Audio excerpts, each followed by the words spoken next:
안녕하세요. 행복한 인생의 마을 알베르토입니다. 지난 11월 19일 문재인 대통령께서 TV 방송에 출연해서 서민을 위한 부동산 대책에 대한 소신을 밝히셨습니다. 부동산 문제와 관련해서 우리 정부는 자신 있다고 장담하고 싶다. 부동산을 경기 부양 수단으로 활용하지 않겠다. 서울 고가 아파트를 중심으로 가격 상승세가 이어지고 있는데 강도 높은 합동조사를 하는 중이다. 실수요자의 주택 마련에 대출 문제가 없는지 점검하겠다. 공급이 중요하며 잘 진행되고 있다. 1인 가구 증가에 맞춰 맞춤형 주거가 필요하다. 그리고 마지막으로 대통령이 부동산에 대한 시각을 대변해주는 말씀을 하셨습니다. 전국적으로 부동산 가격이 하락했을 정도로 안정화하고 있다. 방송을 보면서 문재인 정부를 지지하는 국민의 한 사람으로서 좌절하지 않을 수 없었습니다. 역대 어느 정부에서도 해내지 못했던 집값 70% 이상 폭등과 어설픈 부동산 규제의 남발로 전국은 지금 부동산 투기로 들끓고 있습니다. 서울의 집값은 22주 연속 상승세를 이어가며 상승폭은 더욱 커져가고 전국적으로 확대되고 있는 양상입니다. 정말 심각한 상황입니다. 2017년 5월 취임하시면서 문재인 대통령께서는 부동산만큼은 무슨 수를 써서라도 꼭 잡겠다고 호언장담하셨던 것이 기억납니다. 대다수의 국민들은 문 대통령님과 정부에 뜨거운 지지를 보냈습니다. 그 약속을 믿었습니다. 아니, 믿고 싶었습니다. 하지만 2년 6개월이 지난 지금 집값은 70% 이상 폭등했고 대통령 말만 믿고 집값이 안정되기를 기다리면서 내 집 마련을 뒤로 미뤘던 대부분의 국민들은 바보가 되었고 깊은 상실감에 빠져버렸습니다. 현 정부가 부동산 정책에 관해서는 무식한 건지 아니면 집값을 잡을 의지가 없는 것인지 정말 실망하지 않을 수 없습니다. 2017년 문재인 정부가 출범할 때만 해도 과거 노무현 정부를 회상하면서 모든 국민들이, 특히 서민들이 상식이 통하는 세상이 오기를 간절히 기도했습니다. 하지만 부동산 정책에 관해서는 비교조차 할 수 없는 상황이 되어버렸습니다. 노무현 대통령이 취임했던 2003년과 문재인 대통령이 취임했던 2017년은 부동산 문제에 관해서는 비슷한 상황이 많습니다. 전임 정부에서 경기 활성화를 위해 부동산 규제를 풀고 부동산 부양책까지 추진했기 때문에 재임 기간 중 부동산이 폭등한 것이 비슷한 상황입니다. 하지만 노무현 정부와 문재인 정부는 부동산에 대한 철학과 추진한 정책의 강도 면에서 완전히 다릅니다. 호랑이와 토끼 정도의 차이가 납니다. 부동산의 가격을 결정짓는 세 가지 요인인 즉 수요, 공급, 금리라는 관점에서 두 정부를 비교해보면 먼저 투기 세력과 맞짱 뜬 노무현 정부, 호랑이에 비유할 수 있습니다. 당시의 시장 상황은 임기 중 연평균 경제 성장률이 4.5%로 가계소득이 빠르게 늘면서 주택 구매 욕구가 높아졌고 주택 공급도 적어서 주택 보급률이 98.3%로 현재보다 낮습니다. 참고로 2005년 98.3%였고 2017년 주택 보급률은 103.2%입니다.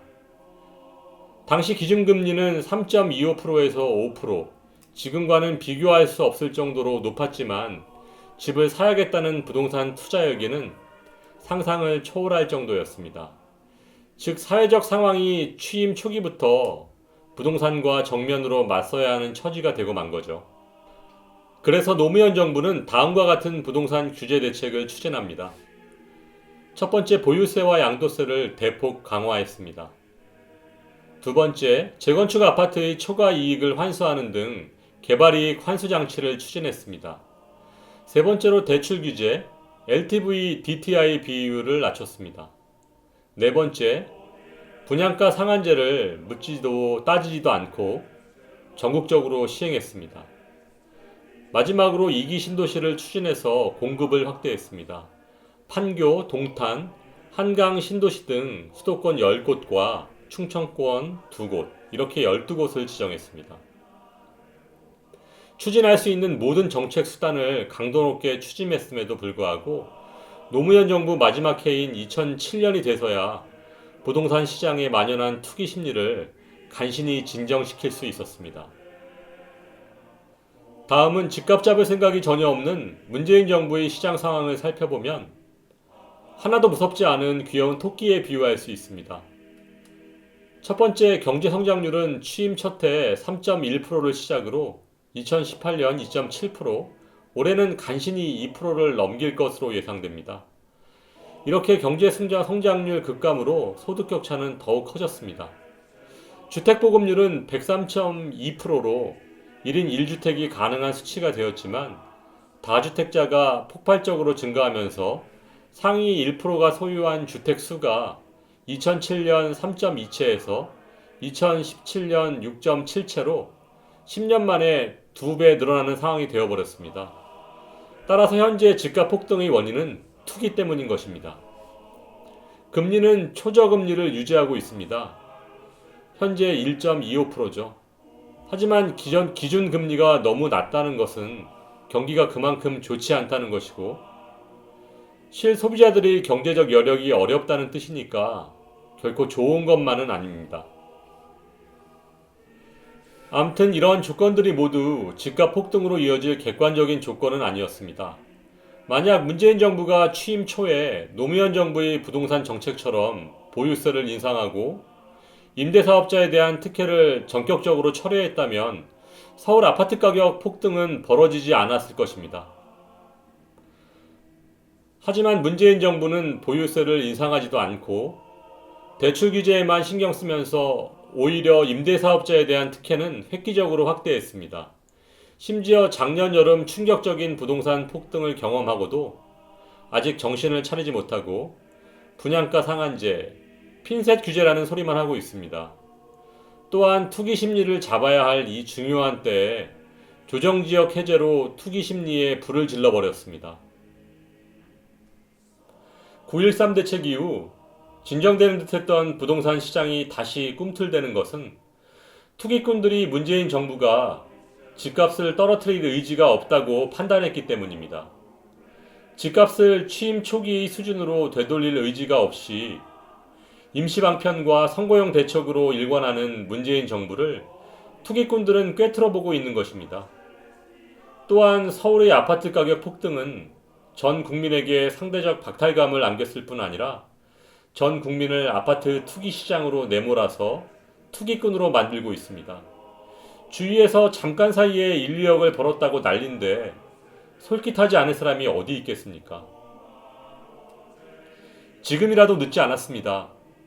집값 안정을 위한 보다 적극적이고 강력한 정책으로 부동산을 안정시켜야 할 때입니다. 지금 마지막 골든타임을 놓쳐서 부동산 버블이 폭발한다면 심각한 경제적 혼란이 닥쳐올 것입니다.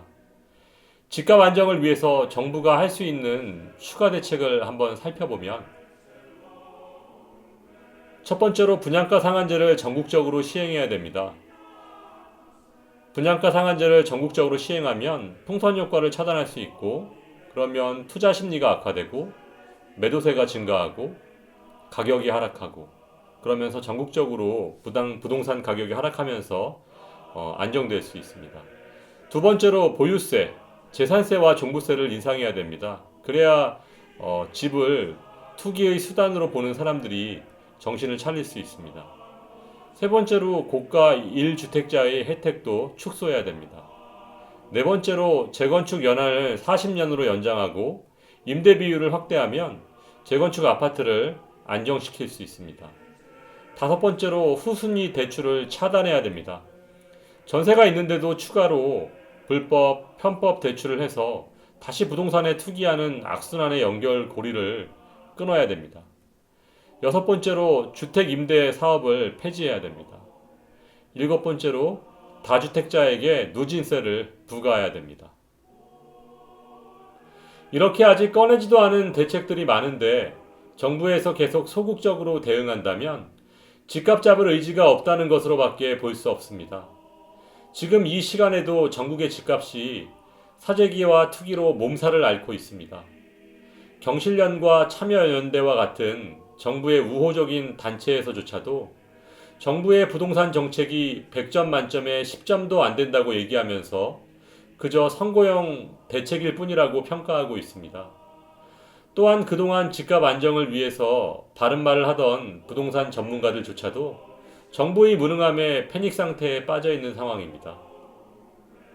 시간이 얼마 남지 않았습니다. 부동산 투기꾼들에게 정면으로 맞설 수 있는 강력하고 일관성 있는 정책으로 하루빨리 집값이 안정되기를 바랍니다. 상식이 통하는 부동산 시장이 오는 그날까지 알베르토가 여러분을 응원합니다. 행복한 하루 되세요. 여러분의 관심이 더 좋은 컨텐츠를 만들 수 있는 힘이 됩니다. 좋아요, 구독 눌러주세요.